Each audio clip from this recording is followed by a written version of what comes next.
gentleman and a guy who just has stories that just almost beyond belief. The well is so deep in Norbert Putnam, and I get to finish off tonight with a real character, an entertainer, a phenomenal musician, somebody who's out there doing what he needs to do in order to inspire himself so he can give off that light to the world, and we're all better off for it. Dave Schools, welcome back to the Jake Feinberg Show. Hello, Jake. How are you? I'm good, brother. Can you just talk about how when you first connected with Todd Nance as the drummer for Widespread? Well, sure, of course. It was Mike Hauser and John Bell and myself, and we all lived in this house with a couple of maybe 3 cats in Athens, Georgia, and we had a batch of drummers that we could call upon to do gigs.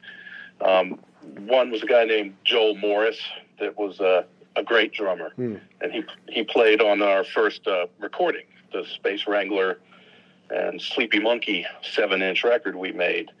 And we had another guy named Cliff that was your basic, had the Neil Peart set up. Sure. But didn't know how to play the clave beat. So that one wasn't working. Anyway, we had a big gig, probably the biggest gig we'd ever had offered to us. It was a big benefit at the Mad Hatter Ballroom with some other local bands, one of which was called the Strawberry Flats, which our longtime mentor and producer, John Keane, was the guitar player for. So it was a big deal. Wow. And none of our drummers could make it. We had like 10 days, and we called people. Joel, he had some other professional gig, much more professional than us, and we understood it, and we didn't want to call the Neil Peart guy. Mikey Hauser, suddenly this light bulb goes off, and he's like, Toad. And we said, what? He goes, Toad. The guy I played with back in high school near Chattanooga, where I grew up, in Harrison, Tennessee. Whoa. So Mikey called the number he had, and he got Todd Nance's mom. And she's like, oh, he's selling insurance in Atlanta. Give him a call. And we're like, Atlanta? That's a lot closer than Chattanooga. Right. So we called, and he's like, I'll be there. Let's rehearse. Let's see how it goes. And so a day or two later, this shitty white Maverick car pulls up to 320 King Avenue, and this normal-looking guy starts loading drums out, and the drums have carpet taped to the insides of the heads. Because they're like, why is there carpet taped to the inside of your drum heads, Todd? And he's like, well, I've been playing with this country act, and they say I'm just too damn loud. Getting a little muffled sound there. Yeah, I dig. Yeah. Peel that carpet off and let's get down to brass tacks. And, that's maybe the time when I learned that the hang is way more important than, the perfectionism of the performance. For rock and roll, at least, and at least for us at that day and age, where all we wanted to do was not have to get a corporate job in Reagan's America. Exactly. So we did Todd. He's like wasn't it W. Bush's America? No, this was 1986. 86. So Toad came on the scene in 86. The gig was like February something of it's out there on the internet. I can't remember. Right. We had an anniversary, and then it just became part of the past. But I remember it specifically because we had too much fun, and it wasn't advisable for him to drive back to Atlanta. So he's like, I'll just crash on the couch. And then he's like, I'm allergic to cats, but I don't feel terrible. And he said he woke up the next morning not sneezing, not stuffed up, but with 2 of the 3 cats sleeping on him. Oh, that is so classic, dude. That is and, so great. That was it. That's how we met. And, we learned a lot together. Most importantly, we learned how to sound like Widespread Panic together. Well, that's what I wanted you to specifically talk about, was like the ability. I remember Ron Carter said that, rhythm sections are not in and of themselves responsible for creating vocabulary on the bandstand, but they can set the table and they can set that blanket. And I just wonder, like, you can get as deep in the weeds as you want, but ultimately, like, how did you guys cultivate that sound? And when did you first sort of begin to hear the evolution of that sound? Well, the maestro was right. But in our world, we did have a vocabulary. We had to listen to each other because we weren't trained musicians. Mm-hmm. We had to really pay close attention. And the reward for paying close attention was getting to let go sometimes and just let the car steer itself, So that's how I mean that we just developed our own sound. We weren't trying to sound. We didn't disappear into, some cooking pot cauldron of a rehearsal space and right, with the right. sound. We had a lot of fun playing together, and we played parties, and we played backyards, and we started playing little venues and things, and we learned how to be a band and a unit. And, it was just, there was so much DIY for us. Everything was DIY. Can you give an example? Sure. Lighting. Right. Like, we did these gigs. We're lucky if there was enough power, for our amps. Absolutely. But John Bell, was like, hey, we need some lighting. And so he goes to, like, the Home Depot, and he gets these lights called garden spots. They're colored big floodlights. Sure. And then he's like, well, we can't just have these laying around on the ground. So he goes back to Fraternity Row and looks in trash cans and finds a bunch of institutional size, like soup cans and ravioli cans, and cleans them up. He takes the label off. Oh, this is insane, dude. Cuts the bottom out and rigs up the system where we got a couple of, like, par cans made out of soup cans and garden spots and a power strip, to at least illuminate ourselves or maybe the trees behind us. We did that a time or two. Like, these trees look way better than we do. Let's light those guys up. Absolutely. So, is it fair to say that, I'm fascinated now with today's current ecosystem and how I'm going to go out on a limb and say that the bread, maybe not right away, but once you became an established band, you guys made good bread for the gigs themselves. The reason I ask now is, when I'm going out with Circles or Shred or Michaela, whoever it is, like, they can make money on the merch table, but there's no money in the gigs right now, And I just wonder if, like, you guys did make good bread playing live. Well, we did because, I don't know what good is. It's sort of a stepping stone kind of game. I remember the night we took our earnings and we fed ourselves like kings at Waffle House, at 3 a.m.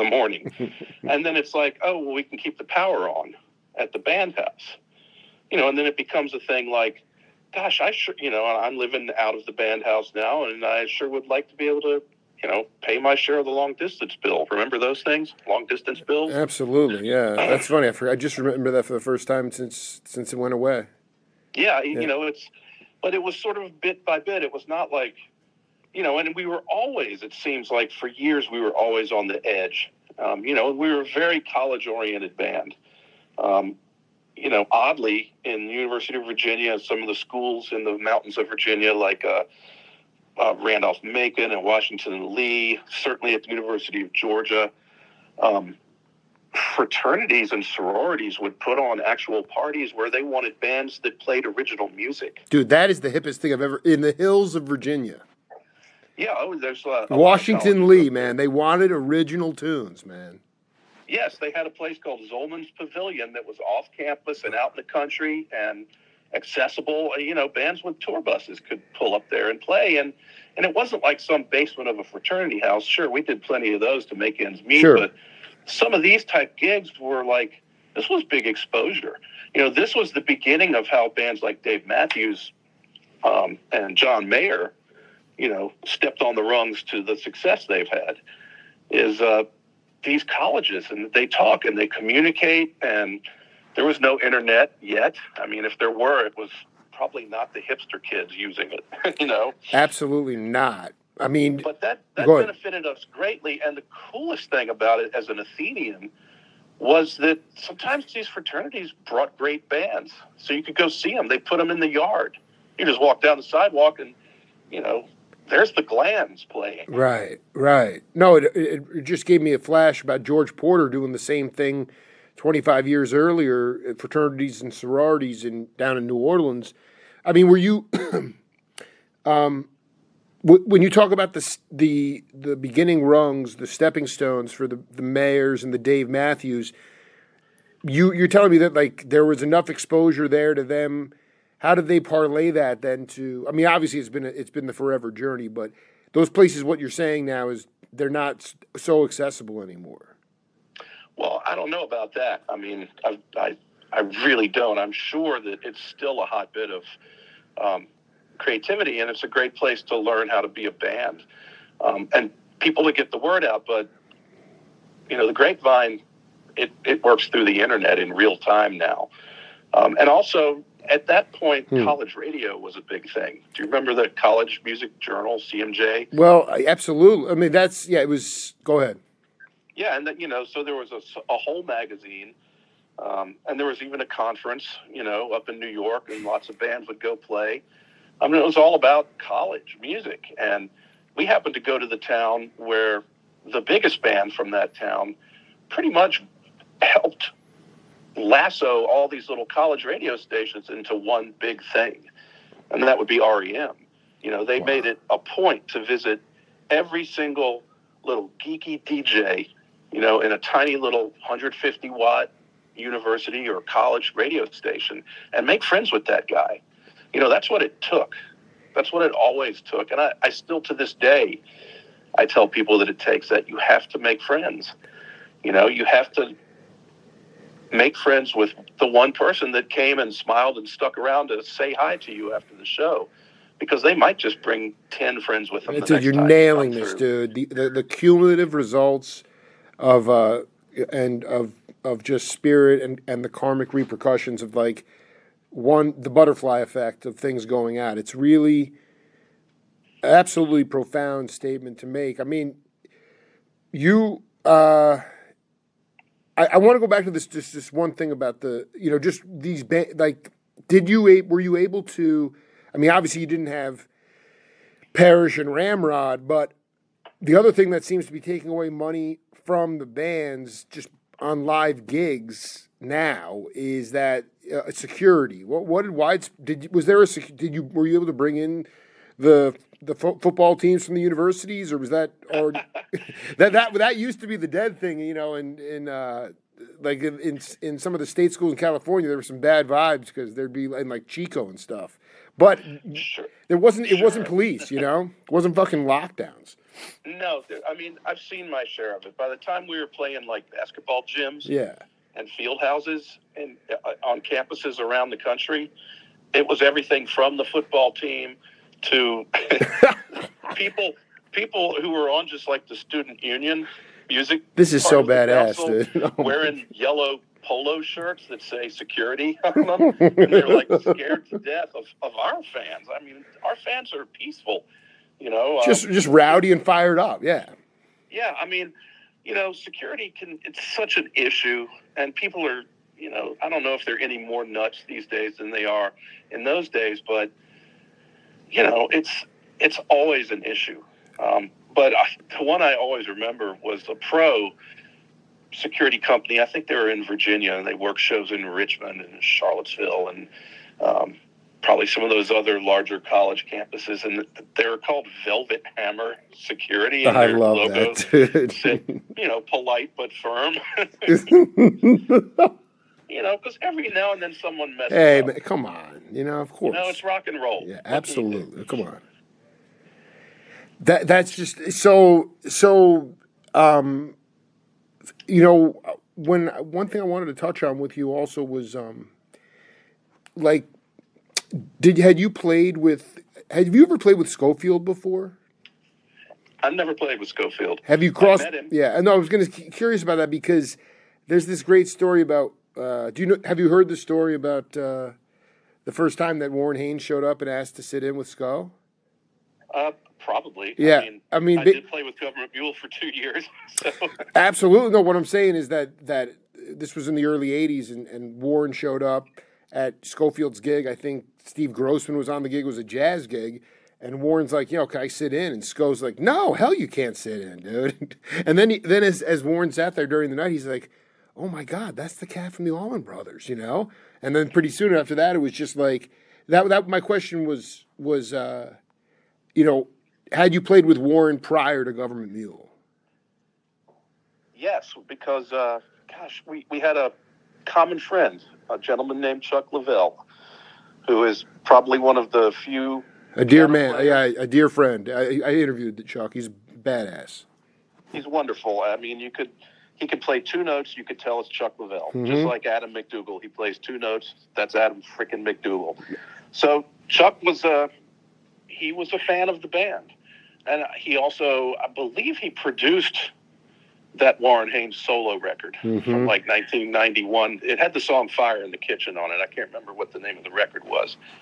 But Chuck had learned to like us through the Capricorn Records connection, and somehow we did a gig with Warren's solo band at, I can't remember the name of the place, but it was a UVA gig, University of Virginia. It wasn't on campus, and I cannot remember the name, but I think we played with Hot Tuna or maybe the band. Really? Yeah, it was Warren, us, and then the band, I think. And Warren might have set in with us, but it wasn't, we started doing a lot together. We were doing a lot of gigs on that circuit with Hot Tuna.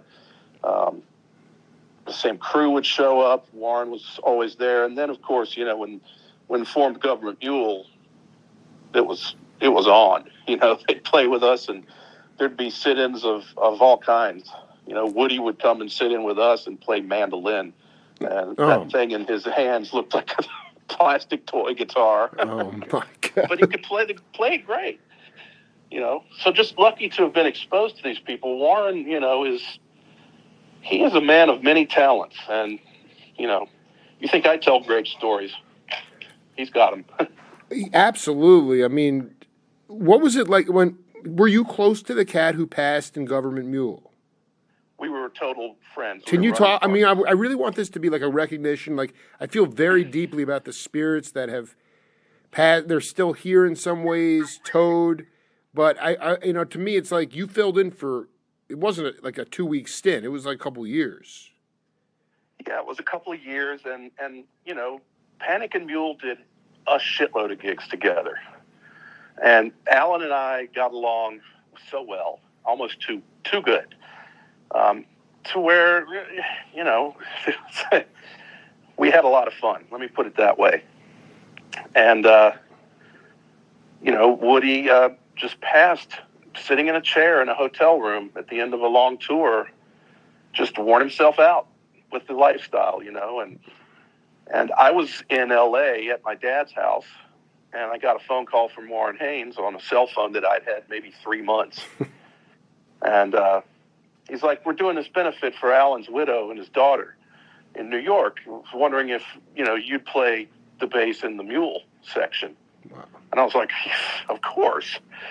And then I thought about what that entailed, which put the fear of God in me, because Alan Woody was, to put it indelicately, a motherfucker on the bass.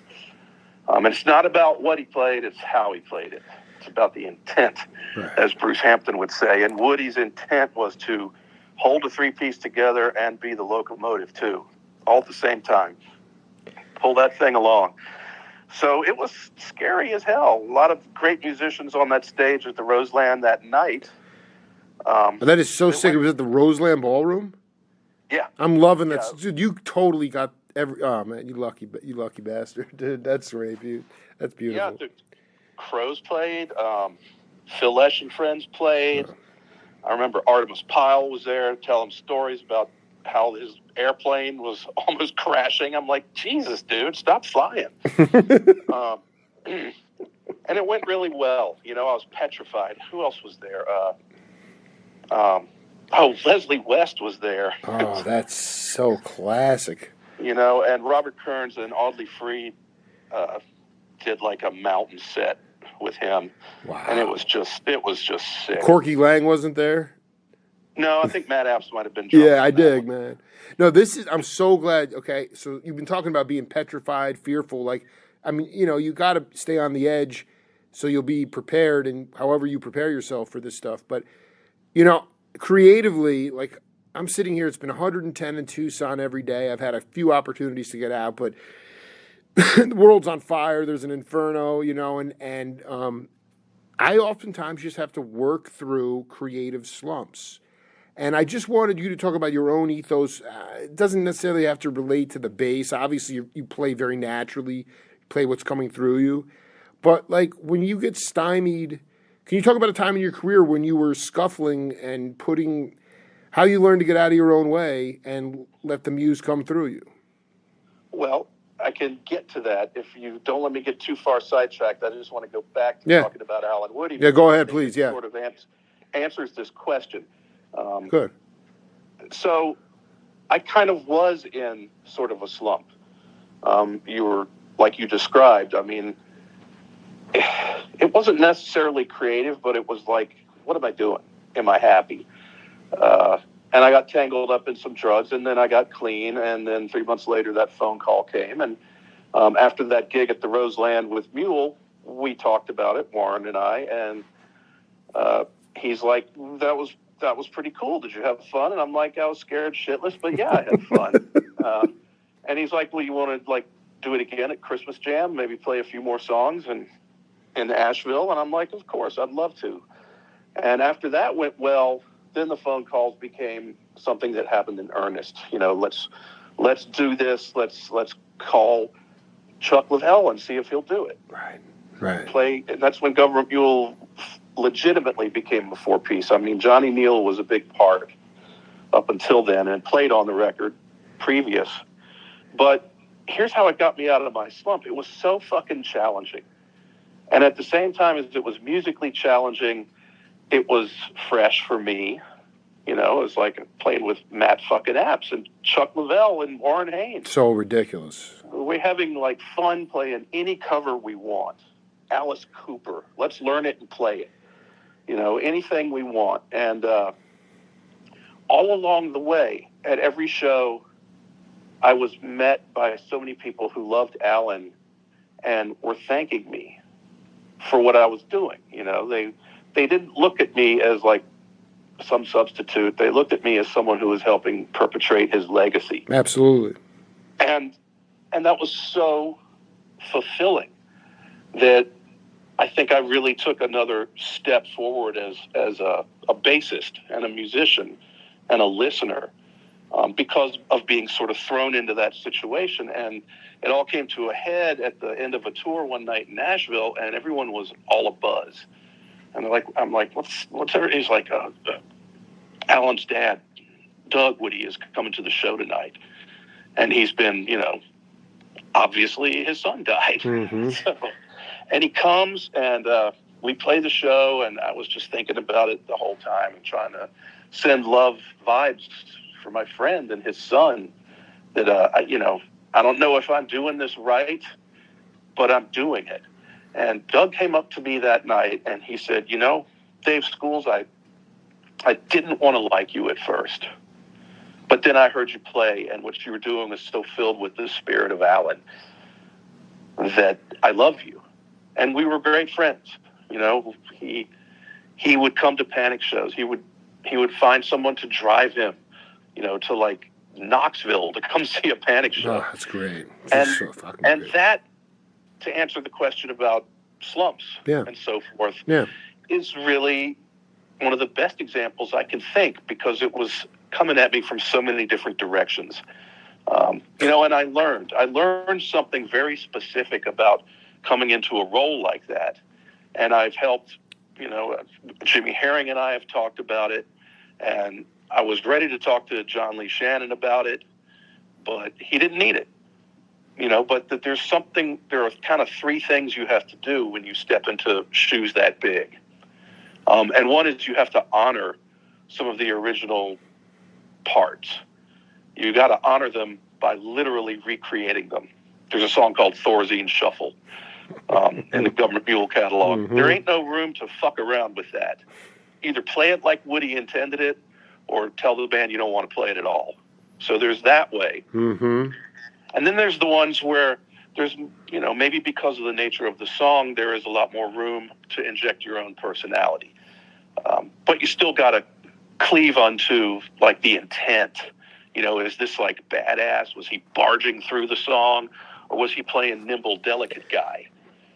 Fascinating, So, yes. What's the third thing?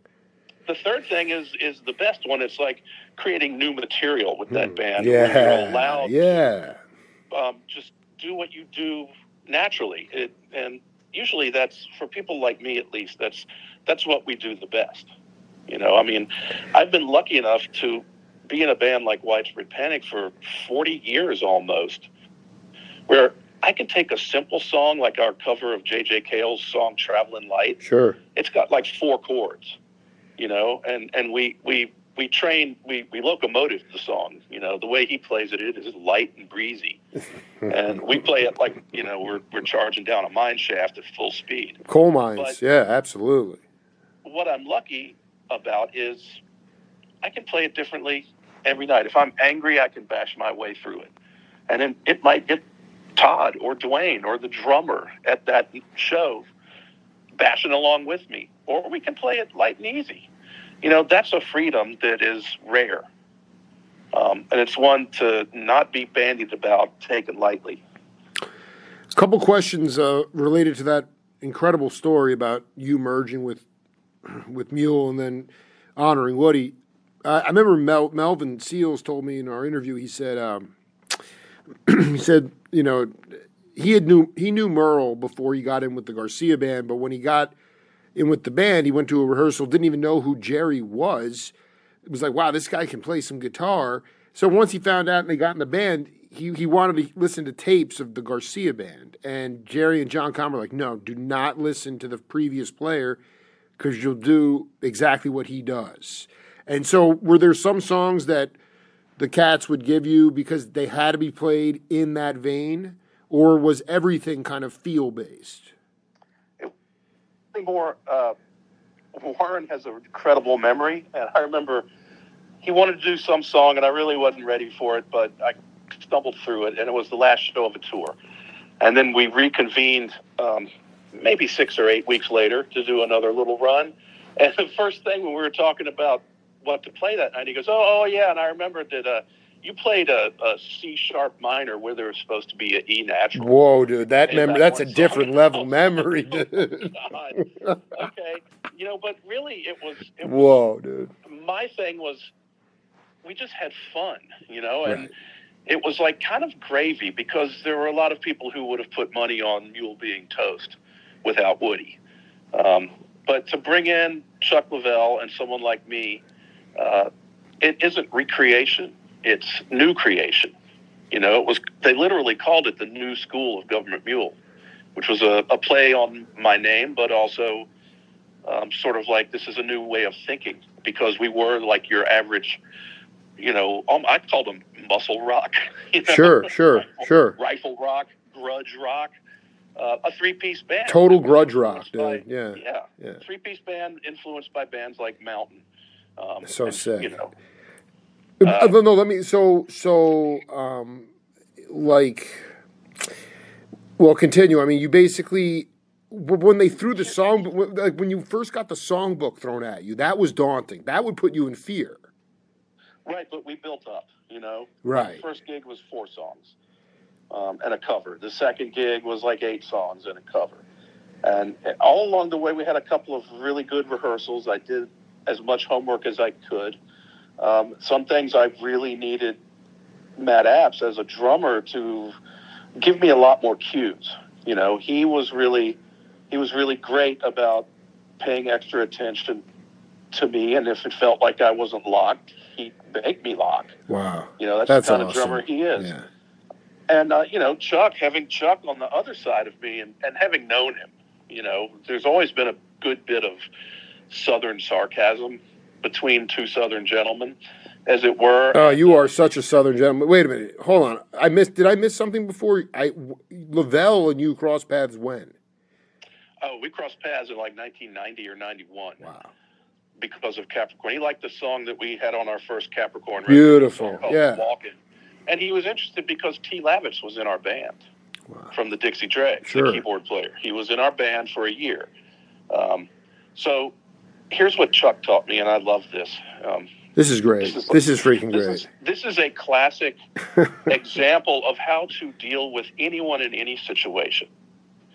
So Chuck had brought that classic Eddie Harris song, Compared to What? Les McCann, yeah, absolutely. You know, and we tore it up. You know, we did it like the Swiss Time version. Yeah, absolutely. You know, live version. Mm-hmm. So, because he could just, you know, he could play. He could get off on that. We learned the intro perfectly, or so I thought.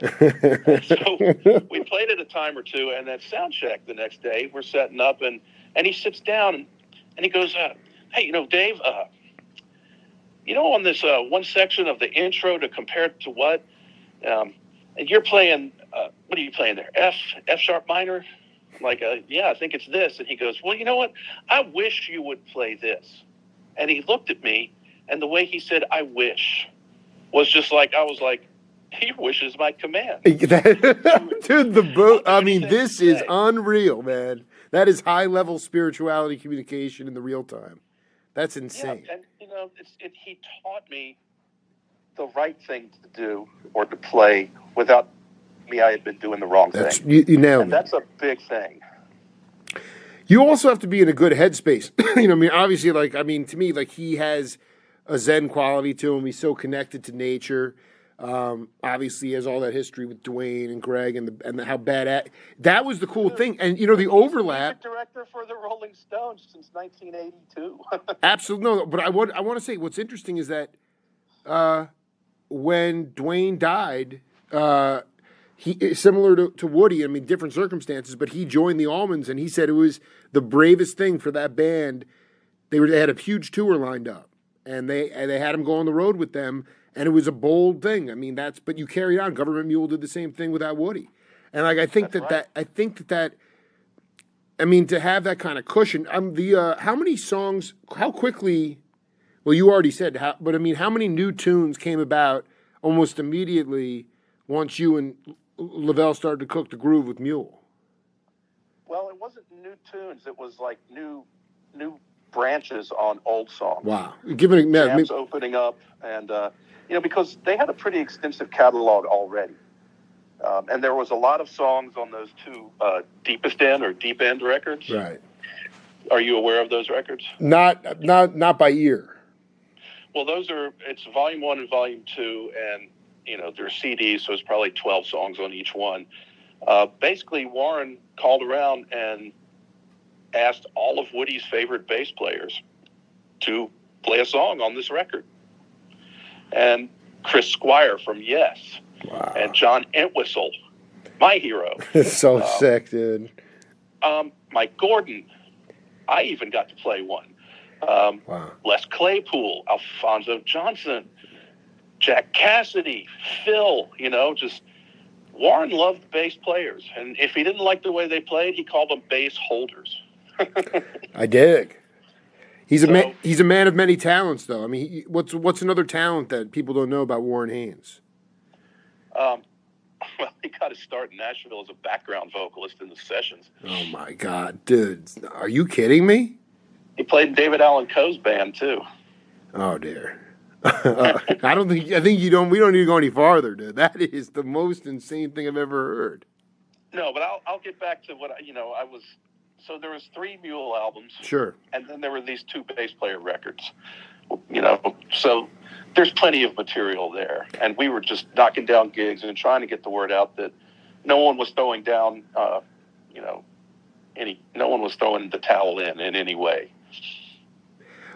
It's fair to say, though, maybe you can give an example of how you got those branches elongated on a particular tune, like your ears perked up and was like, I'm going to drive this into a new stratosphere over here, and the song grew because of it. Well, you know, songs like Mule opened up. They always opened up, but they were generally filled with, you know, snippets of other songs. Like we'd go into What Is Hip, that Power song. Yeah. Because that was another one that was on the bass player record, because Rocco did a version of What Is Hip.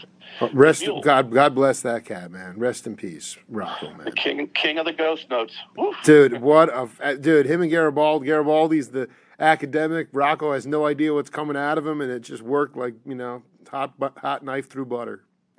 That's music, Sometimes it's academic, and sometimes it's all feel. And, if you're lucky, you get a little bit of both, and you learn something. Some people unlearn something. Some people learn something. Unlearning. How important is it to unlearn certain bad habits? I mean, obviously it's essential, but for you, I mean, you walk the walk on that too. Well, I'm hampmotized, as they say. yeah, dude, please. Yo, he's here, man. The Colonel's here. You got to play from the primordial gut, man. I'm an acolyte of his methodology, which is... God bless. A musician can't really play music with others until he can get his ego out of the way. And, I was troubled by my ego. I still am. I think it's natural for all of us. Everybody, because the ego, it's armor. It's there to protect us when we're young. And sometimes if we don't learn to shed that ego, that armor, then we carry it into adulthood. It gets us into trouble. But, Bruce was fond of saying, there's nothing worse than a serious musician. There's nothing, don't take yourself so seriously. Take the music seriously. Take what you do seriously. Don't take yourself that seriously. Exactly. I don't want to hear you play scales that you know. I want to hear you play The Last Time You Got Your Heart Broken. I want to hear you play The Joy of Your Mother Holding You. That's, the lesson that Bruce left for us who were willing to listen to it. And I think if you look at the pedigree of some of the players that have come through his ranks, I mean, O'Teal's pretty much killing it. Kevin Scott is now playing with Government Mule and killing it, unlike anyone has since Woody, even myself, because Kevin was born for that gig. Wow. He was also born to play with John McLaughlin. He's a badass from Dothan, Alabama. So there. Dwayne Trucks came through, and Bruce affected so many generations of musicians. Dwayne Allman said he was his favorite guitar player. I don't even know what that means. I fucking get it, okay? Yeah. Talking to Dave Schools here on the Jake Feinberg Show. Have you had a chance to hang? I've been with Kenny Gradney at all? No. Dude, seriously, because I cannot stop listening. I mean, it sounds trite, but I actually saw Tony Leone and Scott Sherrard with Little Feat covered the Waiting for Columbus album, and now there's one side of it that I can't stop listening to because of the interplay between Richie Hayward and Gradney, and I'm like, thinking about this interview, I'm like, I gotta ask Schools about Gradney, dude. Are you talking about the Dixie Chicken Tripe-Face side, or are you talking about the mercenary territory Mercenary territory, dude. Okay. I can't stop, man. I can't stop. You're talking about one of my top 5 albums of all time. Dude, please, the floor is yours, man. It's Live at Leeds by The Who, and then it's Allman Brothers, Fillmore East, and then it's Waiting for Columbus. Wow. I was exposed to that. I don't know why they got so much radio airplay in Richmond, Virginia in the late 70s, but I went out and I bought that fucking record, and it blew my socks away. Knocked my socks off, dude. Yeah, I'm mixing metaphors. That's how confused I was by the music. I mean, because it's very natural. I mean, even Fred Tackett told me that Lowell would try to get Richie to play a part, and he could never do it anyway. He could only do it his way. Him and Gradney were sometimes, they had have fist fights, but then they were like, guys, listen to the crowd. They're going nuts. It's okay. And yet it just sounds so insanely. It sounds like music. That to me is music. It is. It's language. Right. Music is language without words. And therefore, there's not really a Tower of Babel kind of thing needed unless ego's in the way or academic versus intent and feel get in the way. I know that Tony says playing with Kenny is like the greatest thing. And Tony has played with some greats. And I love playing with Tony Leone. And when I That needs to happen more, That's a great rhythm section there. I enjoy it, and I'm trying to find ways to make it happen always. Wow.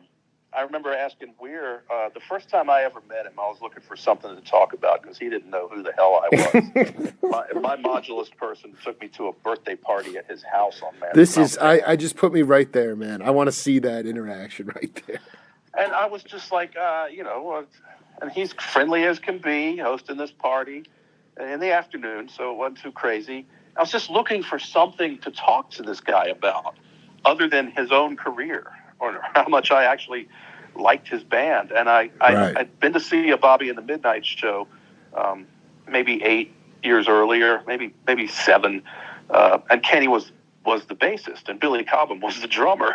Dude, this is good. You've just opened up a major can of worms, dude. Bobby Cochran, that is the. I cannot believe you saw the Midnights, dude, with Gradney. That is sick. Yeah. It was amazing. So what did you say to him? What did you say? What did you start talking to him? I just said, Little Feat's one of my favorite bands, and what was it like playing with Kenny? It's classic Weir.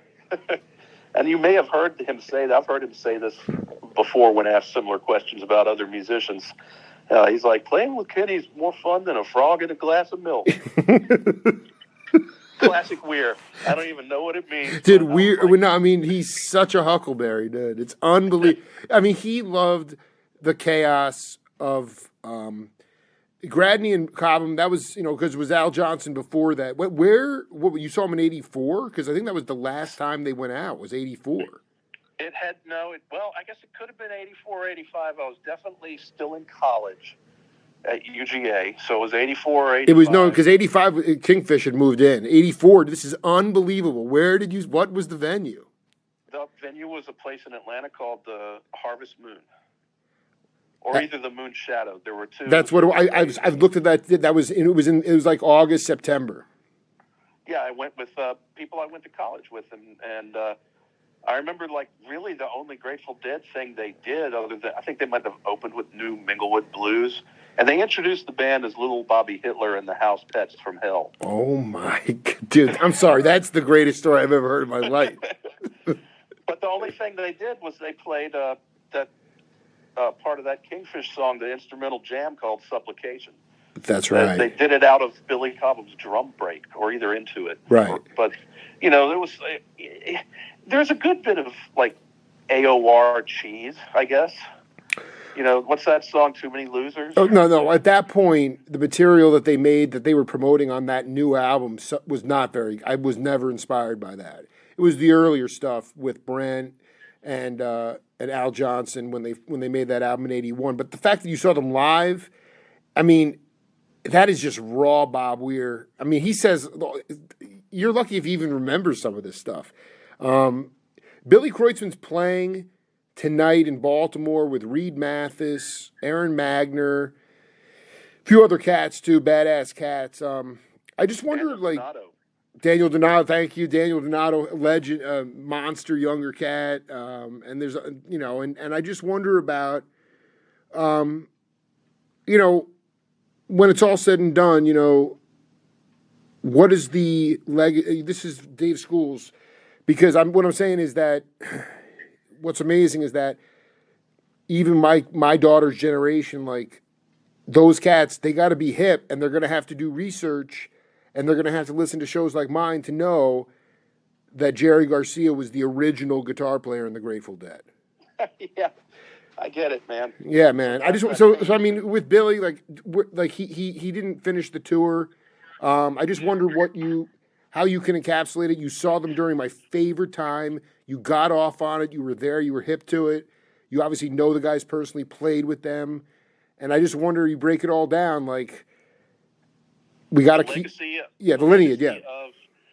Legacy of not just the Grateful Dead. That's definitely the standard bearer. And absolutely. What it does is it takes me back to a time when I was seeing them in that period of the mid-early 80s. Oh, the best.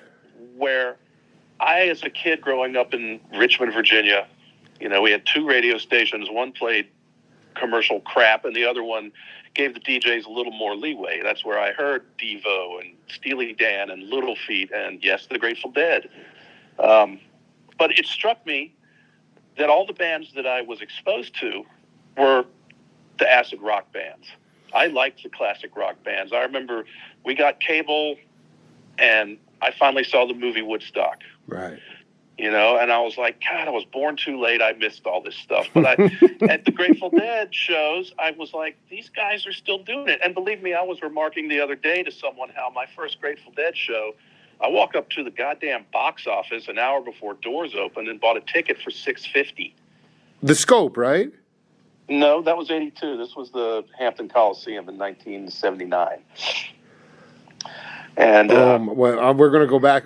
I did not know you had a show before the Scope. Oh, yeah. Yeah, it was either 80 or 81 because they didn't play there 70. Anyway, this is so sick. You went up to the box office. It was so under the radar. It was so Well, it was so under the radar, but the point I'm making is they were the only ones carrying the flag still. And what does that flag represent? I want to know what that flag is. That flag, to me at the time, just represented the music that I was, and something I was looking for. And as I got deeper into the scene, it began to represent a lot of the, I guess, cultural clothing of the era. And some people to this day, like Candace Brightman, when she came out and did Lights for Widespread Panic, she espoused so many hippie ideals and lived them. Right. And it was fulfilling to see someone because, you know, by that time, there was a lot of cynicism, you know. My favorite Hunter Thompson quote about being able to see where the wave broke, you know, the wave of idealism, and then rolled back. I mean, it really already by 80, 81, it was already sunk in. I always think that, I always feel like that was the last period of optimism because maybe there could have been, even though we weren't nearly as politically divided, to me, it was like, I just know that Kimmock told me that by 79, if you had a Bob Marley sticker on your car, you were getting pulled over. Like it was the bad vibes, man. Like bad vibes. Oh, police fascism. Yeah.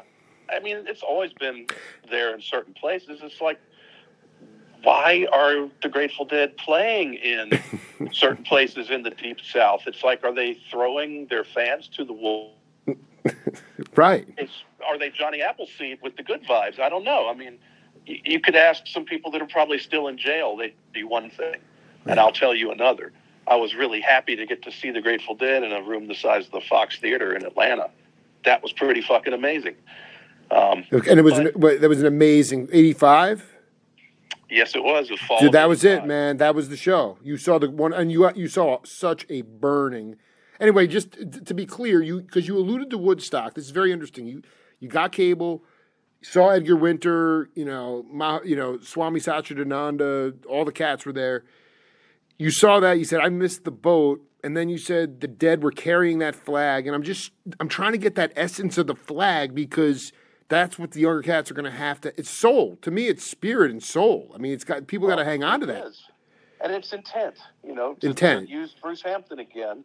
It's intent. Bruce, his thing about my band was he literally delivered a box of CDs to us at a gig because we had an independent deal on Landslide Records. And I remember we were asking Mike, this was like 1989, I think. Right. We were like, are we going to get to have CDs? This is how long ago it was. We're like, can we have CDs, please? Sick. Fuck this vinyl, Yeah, right. Fuck vinyl. Like, you guys aren't big enough yet. You guys aren't big enough. Oh my God. But then we were playing some gig at Agnes Scott College in Atlanta. It's a women's college in Decatur, I think. And here comes this homeless-looking dude with mustard stains on his shirt and a square head with a box of CDs. And that's how we met Colonel Bruce Hampton. But when he tells that story, God, dude. He says, I was delivering them the CDs, and I came in, and here's a band sound checking in front of no one with the intent of playing in front of 45,000 people. And that's... What a guru, man. That's the sickest line I've ever heard in my life. That is so guru, man. But that's the thing. Intention. There's intent. There's a lot of people out there, and here's the bad news. Hey, artists, just because you can render art it doesn't mean you're owed a living. Let me repeat that. Just because you have chosen to make art does not mean you are owed a living. And I'm sorry, even if I die poor and am buried in a potter's field, I believe that. You have to, there's a lot of sacrifice, and there's a lot of hard work, and there's a lot of good times that come along with it. It's about the hang. And if you can do it and make worthwhile art that resonates with people, then maybe you can make a living. Let me ask you, you feel that people are feeling there's an entitlement thing, or people are mentally weaker today? No, there's an entitlement thing, and I think that social media has a lot to do with it. Okay, so can you flesh that out for a minute? Just flesh. I'm really curious about that. Well, the whole idea that you can make a living as an influencer. It's like you're a shill. You're basically hawking products. Totally. No, I totally am with you. Yeah. Through the lens of yourself, and I think that combined with this sort of pipe dream that the recording industry sold throughout the 70s and 80s via, payola and height machines, and then, of course, the MTV wall-to-wall performances. I mean, luckily, I still love Peter Gabriel's song, Sledgehammer, but it was the most played video of all time. Dude, I really put that in my ears a lot. Yeah, I love that song, too, though. I'm a huge Peter Gabriel fan, but I think that a lot of younger artists, they were probably babies and kids during those days. That's right. If they were even born yet. And somehow all of that hype-making machinery oozed into it sort of embossed on them that this is acceptable or this could somehow work again. And I think social media did make it work for a little while. People were able to make huge amounts of money and show off their lifestyles. But really, I hear a whole lot of mediocre stuff. This has just popped into my head. So, widespread, Colonel Bruce got the mustard stain, but you're planting a seed with the intention of playing in front of 45,000 people. That seed took time to germinate and grow. The biggest problem we have, you talk about the shill game going on, people plant a seed, and then they plant another one, and then they plant another one. And then, so there's no time to foster growth. The bands that do, you got to be in it for the hang because it's a long journey, probably longer today than it was when you were coming. But I just feel like how can you plant? I mean, that's what I try to do with new media is create content that is going to leave an essence. Because otherwise, what's the point? You're just dropping a seed somewhere, and then you're not even you're not fostering it. You're a gardener. I don't need to tell you this. Jake, you use that word content, and I've seen people taking umbrage with that word, and they might be winning me over. The whole thing about constant content. I cannot believe you. No, because I've been using that for a long time. Dude. Go ahead. Do you think when Miles Davis was making Vision Crew, he was making content? Let me just leave that there. I'm sorry, dude. I'm okay. Go ahead, babe. If Maestro Ron Carter should ever hear that I said that, I hope he does. Because, that man loves making content, okay? He does. He loves making content, but... it's okay. I dig what you're saying. I dig. Yeah, that's the thing. It's. I like the word you used, essence, better. Well, leave it with some feeling. If somebody laughed, does it leave somebody a little bit worked up, edgy, or maybe they learned something new? But it's like the influencer, the shill, the Ponzi, the Madoff schemes. It's all made of. It's just there's all fluff there. There's no real intent. There's no real accessing of the first chakra. I mean, Colonel Bruce Hampton loved the first chakra, right? You had to play from that lower area. Well, yeah, and he's butt level consciousness. Exactly. Butt level consciousness, and Bruce has said butt level consciousness is the sickest thing ever, dude. I'm here to put the devil in the room, and by that we don't mean the evil guy with the pitchfork and the horns that tortures you for all eternity. We mean the spirit, from the butt, the spirit, and I think that just comes from a good degree of hard work, a good degree of suffering, and a good degree of coming through it all together. If you're a band, Right. Individual artists, it's like, okay, you're in control of your destiny. You're the only one that has to listen to your feedback. In a band, everybody has to learn to listen to the feedback from each other. And it ain't always easy.